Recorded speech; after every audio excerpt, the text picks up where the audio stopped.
Ingatkan, mumpung ini masih ingat, saya ingatkan betul-betul ya. Jadi hati-hati betul, ada kalanya iblis menanamkan penyakit. Dan ini yang penting diwaspadai di kalangan juga para pengajar, para ustadz. Ini penting sekali, karena psikologi Al-Qurannya seperti itu.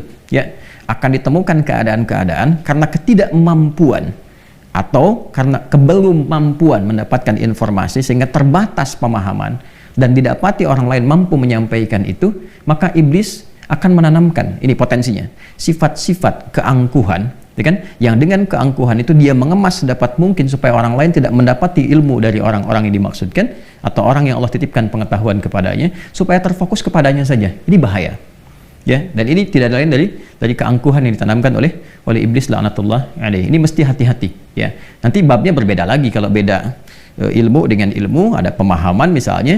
Nah, ini akan berbeda babnya, ya. Kalau ada yang salah, ada yang benar, untuk mengingatkan itu babnya beda. Tapi kalau ini benar, ini mendatangkan dalil dan ditutup peluang untuk mendapatkan pengetahuan, itu penyakit namanya, ya.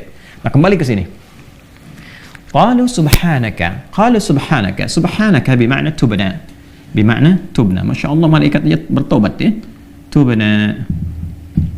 Tubna ilaika, ini di tafsirnya Tanwirul Mikbas, min dzalika, ya, min dzalika. Insyaallah saya sudah baca, jadi insyaallah semoga Allah berikan kemudahan untuk menyampaikan. Tubna ilaika min dzalika, ya Allah kami bertobat, ya, min dzalika. Dzalika itu apa? Dari pertama mempertanyakan, ya kan, pada Allah Subhanahu wa taala, sifat pertanyaan, ya, ingin tahu, ingin menambah itu, ya Allah kenapa yang dipilihnya kok Adam alaihissalam menjadi khalifah yang bertugas di bumi, ya kan? Kenapa misalnya tidak dipilih seperti malaikat saja, ya kan? Wa nahnu nusabbihu bihamdika wa nuqaddisu lak. Sedangkan sifat kami ini lebih optimal untuk menaati. Kami yang bertasbih-tasbih, bertahmid-tahmid, bertakdis-takdis. Tapi justru karena itulah kemudian, ya, menjadi tidak akan optimal membangun konteks kehidupan di bumi, karena tugas malaikat ya monoton di satu titik saja. Ya, bagaimana kalau yang sujud bisa bangun masjidnya, bagaimana? Karena sujud terus, nggak berkembang kehidupan. Tapi di konteks ini ketika masuk ke ayat 32, yang paling menarik adalah mereka, para malaikat mengatakan subhanaka. Ini kalimat subhan itu, subhan bentuk masdar yang sifatnya mubalaghah, ya, sifatnya superlatif, mengandung makna tasbih, ya, ya. Tasbih, teman-teman sekalian, ini kalimat pengagungan, ya, dan penyucian, ya. Pengagungan, mengagungkan Allah Subhanahu wa taala dengan segala kuasa kemahannya. Penyucian sekaligus melepaskan Allah dari sifat-sifat yang tidak sesuai dengannya. Laisa kamitslihi syai'. Misal, bila ada satu komentar yang melekatkan komentar itu kepada Allah dan tidak sesuai dengan sifat keagungan Allah yang diharuskan sifat itu disucikan dari Allah Subhanahu wa taala, karena Allah tidak memiliki itu, maka kalimatnya ini menggunakan kata subhan. Contoh, Quran surah kedua Al-Baqarah di ayat 116. Wa qalu ittakhadallahu walada. Subhan. Jelas ya? Mereka berkata Allah punya anak. Ya, subhana. Ya, itu nggak mungkin dilepaskan Allah dari sifat itu, karena sifat-sifat memiliki keturunan, sifat berpasangan, dilahirkan atau melahirkan, itu sifat makhluk. Sedangkan Khalik, Tuhan, ya, Allah harus total berbeda dengan makhluk. Kalau sedikit saja ada keserupaan, maka berpotensi makhluk menjadi Tuhan. Maka secara logika, yang Tuhan dengan makhluk mesti totally different, mesti berbeda sepenuhnya, nggak boleh sama. Itu kan secara logis, ya, secara akal itu masuk logika. Antara Tuhan dengan makhluk mesti beda. Ini yang dimaksud penegasan dalam Al-Quran, laisa kamitslihi syai' wa huwas sami'ul basir. Gak boleh ada yang serupa dengan Tuhan. Sifat Tuhan mutlak harus berbeda dengan makhluk. Jadi kalau makhluknya melahirkan, Tuhan gak boleh melahirkan. Kalau makhluknya dilahirkan, Tuhan gak boleh dilahirkan. Kalau makhluknya berpasangan, Tuhan gak boleh berpasangan. Ya, mesti berbeda. Ini sangat logis sekali, ya. Baik, maka ketika ada yang mengatakan misalnya sifat yang berbeda dengan sifat ketuhanan, wa qalu ittakhadallahu walada, subhanah, ya kan? Mereka berkata, ya, Tuhan Allah punya anak, subhanah, ya, nggak mungkin, Allah Maha Agung, harus beda dengan makhluk, maka disucikan dari sifat demikian.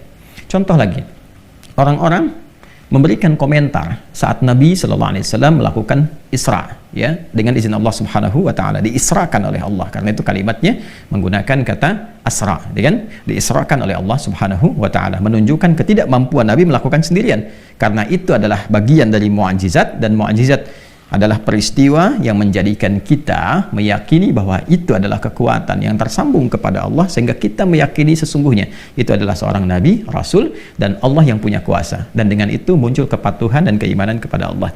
Baik, sebagian orang berkomentar, ini nggak mungkin Muhammad SAW melakukan perjalanan dari Masjidil Haram, Makkah Al-Mukarramah ke Masjidil Aqsa, naik ke langit lagi, ya, cuma dalam waktu yang sekejap saja, sepertiga malam balik lagi, ya. Maka mereka ada yang menyimpulkan, wah ini nggak mungkin, ini dusta, Tuhannya Muhammad mengada-ngada dan sebagainya. Maka turunlah ayat untuk membantah itu dengan kalimat subhan, ya, di Quran surah 17 dengan namanya surah Al-Isra, di ayat pertama, subhanalladzi asra bi'abdihi laila minal masjidil haram ilal masjidil aqsa alladzi barakna haulahu linuriyahu min ayatina innahu huwas samiul basir.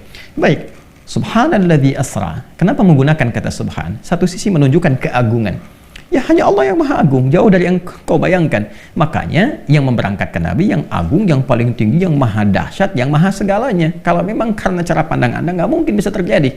Anda terbatas, kemampuan terbatas, karena itu hanya yang maha agung yang bisa melakukan itu. Baik, siapa dia? Allah. Allah yang jauh dari apa yang Anda bayangkan, jauh dari apa yang Anda tuduhkan, jauh dari apa yang Anda cemoohkan. Maka menggunakan kata apa?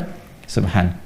Maka di sini ketika malaikat menggunakan kata subhanaka la ilma lana, Quran surah ke-32, surah kedua, Quran surah kedua ayat 32, surah Al-Baqarah ayat 32. Ketika malaikat menggunakan kata subhanaka, ini bentuk ketawaduan luar biasa.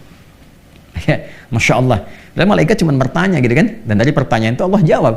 Ya, karena ada kekhawatiran bahwa dengan melakukan itu, ya, diduga ada bentuk-bentuk sifat-sifat merasa tinggi, bentuk-bentuk kekurang tawaduan, langsung keluar kalimat subhanak, ya Allah, hanya Engkau yang maha agung. Ya kan? Ya, kami bebaskan, ya, diri kami dari hal-hal yang kurang baik, dan Engkau maha suci dari segala hal yang disifati oleh makhlukmu yang tidak selaras dengan keagunganmu. Ini betapa tinggi keteladanan yang ditampilkan oleh para malaikat untuk selalu menunjukkan ketawaduan dalam setiap hal dalam berkehidupan. Imam Malik adalah contoh yang paling luar biasa mempraktekkan ini. Ketika ditanya puluhan pertanyaan, ada yang mengatakan 40 pertanyaan, kan? Dan Masya Allah, di antara sekian banyak yang bertanya itu, yang paling viral adalah orang yang menguji beliau dengan satu pertanyaan yang sangat mudah sekali, ya, dan orang-orang sudah tahu, tapi beliau menjawab dengan kalimat yang sangat luar biasa. Allahu a'lam. Ditanya A, Allahu a'lam. Tanya B, Allahu a'lam. 40 kurang lebih dijawab cuma 8, 32 Allahu a'lam. Sebagian orang berkomentar, ya kan? Dulu kan belum ada komen yang like, share, and subscribe. Cuma komennya langsung, jadi nggak di belakang. Bertanya langsung, konfirmasi, ya imam, gitu kan? Kenapa pada pertanyaan yang sederhana ini, gitu kan?